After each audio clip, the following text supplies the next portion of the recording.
$155 billion? That's the estimated total value of American goods currently stuck rejected or stranded at the border with Canada in less than a week. You didn't hear wrong. Our northern neighbor has retaliated after the White House announced a 35% tariff increase on Canadian goods effective August 1st. And you know what's worse, you might be the one paying the price. This is no longer just a matter between Trump and Carney. This is a matter between two ways of protecting the future, and the American people are caught in the middle of this confrontation. Watch now. Trump panics as Carney coldly responds, $155 billion of American goods blocked at the border because you need to prepare for this prolonged standoff. Note that this information is compiled from statistical data and is not intended to smear any organization. Canada didn't wait until August 1st, a stunning retaliation in mid-July. In July, the powerful man in the White House declared he would impose new tariffs on multiple nations, including a 35% tariff on Canadian imports scheduled to take effect in early August. To some, this was controversial news, but to many others, perhaps even you, this was the move America had waited for too long. That tariff wasn't just a policy. It was a promise that jobs would come back, that American manufacturing would no longer be neglected, that after decades of losing out, Americans would finally come first. And in that moment, it seemed America held the upper hand. International media reported cautiously. The European Union postponed signing an agricultural deal with the U.S., Japan, and South Korea with held comment. The whole world seemed to be watching. Perhaps they thought Washington had prepared everything, but less than a week later, the tides turned. No press conferences, no official announcements. Canada acted first. A slew of containers from the U.S., from corn and soybeans to aluminum and gas, were held back at major ports and border crossings, such as Vancouver, Toronto, and Halifax. Some shipments were stopped for inspection, others were outright denied entry on grounds of failing traceability, purity, or environmental standards. For Canada, this was a technical response. But for Americans, especially those who had hoped for a spectacular turnaround, this was a cold, unexpected, and unrelenting blow. What enraged people wasn't just the action, but the timing. Many assumed the tariff measures would take effect August 1st, giving almost 2 weeks to prepare. Yet Canada didn't wait. They acted first, and they did so in silence. In Iowa, dozens of corn trucks were ordered to turn back. In Michigan, aluminum shipments hadn't even reached factories before being denied at the border. Small businesses were thrown into confusion as contracts were frozen. Those who had supported protectionist policies felt as if they'd been sent to the front line without a shield. You can feel it, that sinking realization when you thought someone was standing up for you, only to realize you're the one taking the hit first. And the worst part, no one is explaining. The government remains silent. The media is busy analyzing charts. Big corporations already have contingency plans. And ordinary people, corn growers, truck drivers, warehouse operators, are left to guess what just happened. Canada's strike wasn't loud, but it was enough to throw America off balance. And this is just the tip of the iceberg. In the next section, we will trace the specific goods being blocked from beef, dairy, and oil, and why this could directly affect your meals, your job, and your family's wallet. The blocked goods, $155 billion worth, with no way home. Initially, many Americans thought Canada would retaliate, but no one expected the blow to come this swiftly and coldly. When the first containers were rejected at the border with the reasoning not meeting import requirements, no one knew exactly what had just happened. No press conferences, no official notices, just shipments forced to turn back paperwork stamped in red and a short message does not meet criteria. And then industry after industry, from steel, agriculture, dairy to meat, were drawn into this spiral. The first industry hit was steel and aluminum. This was the most predictable blow, yet also the most staggering. In Pennsylvania, Ohio, Indiana, where hundreds of thousands of workers rely on metallurgy, everyone thought there was still time to prepare. The government had announced tariffs from August 1st, meaning 2 more weeks to adapt. But then, right in July, aluminum containers were turned back at Toronto ports. Steel trucks lined up at the Windsor crossing without explanation. Canada abruptly enforced the green metal standard requiring documentation, proving the steel came from low-emission processes. Some American companies hadn't finished their paperwork and didn't even know what more was needed. Result, entire production lines halted. The Midwest's farmlands were the next victims. Corn, wheat, soybeans products, once thought untouchable by Canada, were now held up for reasons of chemical residue and lacking carbon traceability. This was no longer about quality, but about new standards, stringent, vague, and nearly impossible for many small farms.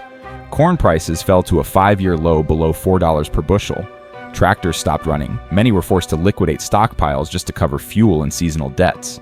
What choked them wasn't just the losses, but the sense that the honor of an entire agricultural heartland was being denied.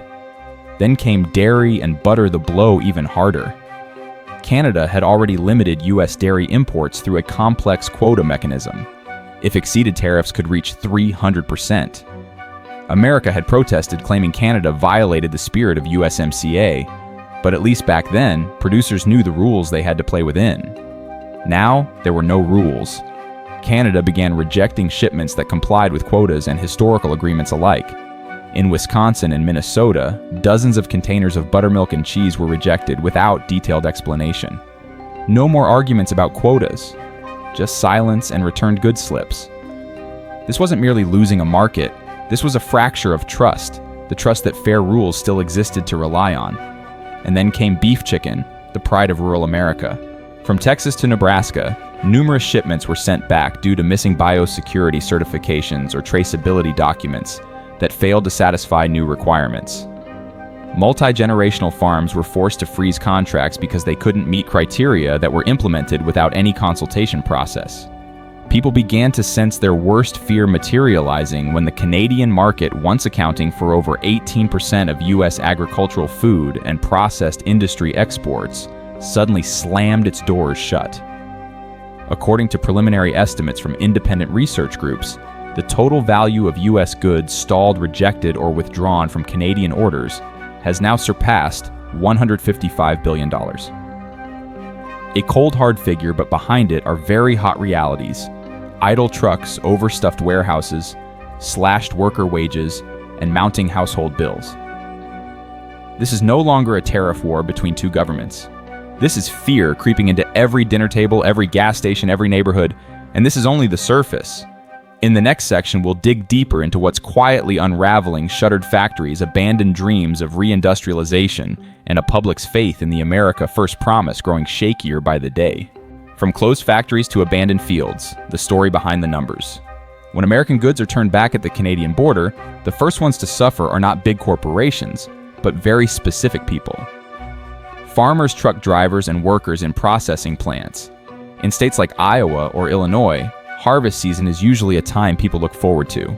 But instead of delivering corn or wheat to the Canadian market as usual, countless containers are forced to turn back. No clear explanation is given. All anyone knows is that the shipments are being held due to failing carbon standards or excess residue. And when the goods return, no one wants to take them. Farmers have no storage space, businesses have no contracts to offset the loss, and drivers don't know where to deliver the cargo. The entire value chain from growers to haulers feels severed in the middle. This situation has spread to packing plants, steel mills, and especially dairy processing facilities. A small factory in Wisconsin had an annual contract with Canada, yet within a single week, all 3 shipments were sent back.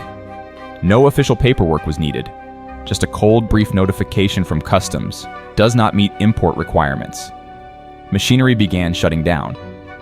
Work schedules were cut short and workers moved to unpaid leave. For those living around the factory, from diner owners to gas stations, cash flow also started to dry up.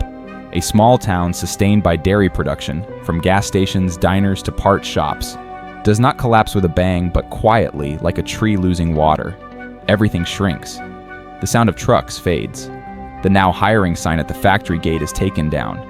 But what unsettles people more is when even American consumers start to feel the impact without really understanding why. Have you noticed lately some familiar products at the supermarket? The milk you usually buy, the frozen meat you keep in stock, even that cereal box you have every morning, suddenly become harder to find or unexpectedly more expensive. You walk into the store, scan each aisle, and stand still for a moment. Not because there's nothing to buy, but because of a vague sense of unease. Not knowing what to choose, not knowing why there's a shortage. And then you hear the news: Canada is rejecting American goods over safety standards, product quality, pesticide residues, and emissions. These goods are returned, though still allowed to be sold domestically. At that moment, you, like many others, might wonder, wait, Does that mean American products aren't safe enough for other countries? What about us? Have you ever stood before your fridge looking at a piece of meat or a carton of milk and suddenly felt something unfamiliar is what I've been buying, what I've been eating all these years? Really trustworthy? That small question can make a meal feel slower. Not because there's nothing left to eat, but because the sense of reassurance has quietly slipped away. For many older Americans who once believed Made in America meant the best in the world, this feels like a quiet blow to their faith. They've worked their whole lives, believed in fairness and quality, and in the reputation of their nation. But when others around the world, like Canada, reject these products while Americans continue to consume them, even pride begins to waver. When consumers no longer feel protected, when they start questioning what's on their table, this is no longer just an economic consequence. It's a fracture in trust spreading from rural fields to cities, from factories to supermarkets, from wallets to the heart of a nation that once believed itself untouchable.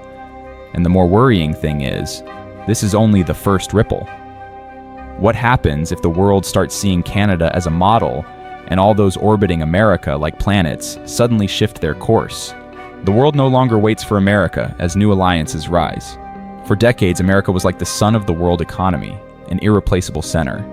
Surrounding nations like small planets revolved around this orbit, drawing energy, direction, and opportunity. It was once believed without America, the entire system would turn cold dark and grind to a halt. But then something unexpected happened. Canada became the first to change its orbit. Not through grand declarations, not with political banners, but through handshakes, quiet but decisive, with other economies. While American goods piled up at the border, the Canadian government announced the start of free trade agreement negotiations with Mercosur, the South American bloc, comprising Brazil, Argentina, Uruguay, and Paraguay. This wasn't a hot-headed reaction, it was a long-term plan prepared since the beginning of the year. Simultaneously, Canada signed an FTA with Ecuador, accelerated talks with the EU, and pushed forward agricultural supply chains and renewable energy cooperation with ASEAN nations. In each agreement, America was absent, and not even mentioned. In the battery and EV industries, Canada chose strategic alliances with South Korea, Germany, and Indonesia, countries leading in materials and clean production. In pharmaceuticals and medical equipment, Canada accelerated bilateral agreements with India and Europe, fully avoiding dependence on American factories. And in agriculture, once a field reliant on the U.S. as the main supplier, Canada is now turning to partners with low carbon standards and no growth hormones. Step by step, sector by sector, Canada is redrawing its own supply chain map, a map with no America at its center. America's dilemma: change or be left behind. While the world races to redraw trade maps, America now stands at a crossroads where no familiar signposts remain, and the road ahead may no longer be as wide as before. In the past, low prices were the decisive factor. But today the rules have changed. People seek clean supply chains, traceable origins, low-carbon environmental compliance, and respect for human rights. And Canada, once America's closest sibling, is the first to firmly take this new path. They shake hands with Mercosur. They strengthen ties with the EU. They find ways into ASEAN. Meanwhile, American goods are now associated with phrases like substandard high GMO and lack of transparency. For many older Americans, those who lived through the era when the U.S. made the rules, this feels like an unexpected turn. Back then, we led because we had technology standards and strength. But now, as American products are rejected, as agreements are signed, without Washington's input, questions arise in everyone's heart. If we don't change fast enough, will the world leave us behind? Two paths lie ahead. One, America accepts that it is no longer the default center and begins changing from within. From how cattle are raised, how products are made, packaged, transported, traced, to how we protect the environment and respect global standards. It's a hard path, but with enough courage we might reclaim our position. Two, we continue reacting as before, with barriers, tariffs, and hoping others will come back. But today's world is no longer patient. They don't announce severance, they quietly change course. And America, once the central circle, will gradually be pushed to the edge. Maybe not this year or next, but every agreement without America's name, every returned container, every factory forced to shut down is a sign. And for you and me, those who have lived long enough to know how quickly the world can turn, This is no longer just macroeconomics, it's a worry. If the world no longer needs our products, will our children still have jobs? Will the next generation grow up in an America still respected by others? No one can answer for us, but clearly, if we want to be seen as a major player, America cannot sit still and hope the past will return. Maybe you once thought the U.S.-Canada relationship would always stabilize, that even if tensions rose, they would return to the negotiating table. But this time, Canada isn't waiting, not compromising. They closed doors, returned goods, and moved on without looking back.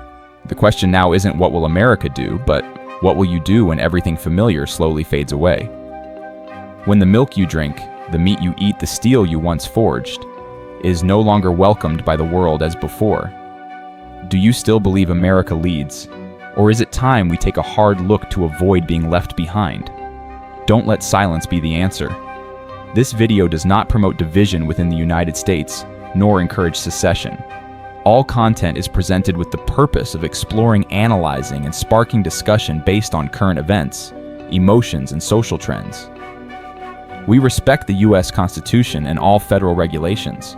This video does not promote division within the United States or encourage secession. All content is presented for the purpose of exploration, analysis, and fostering discussion based on current events, public sentiment, and social trends. We fully respect the United States Constitution and all federal regulations.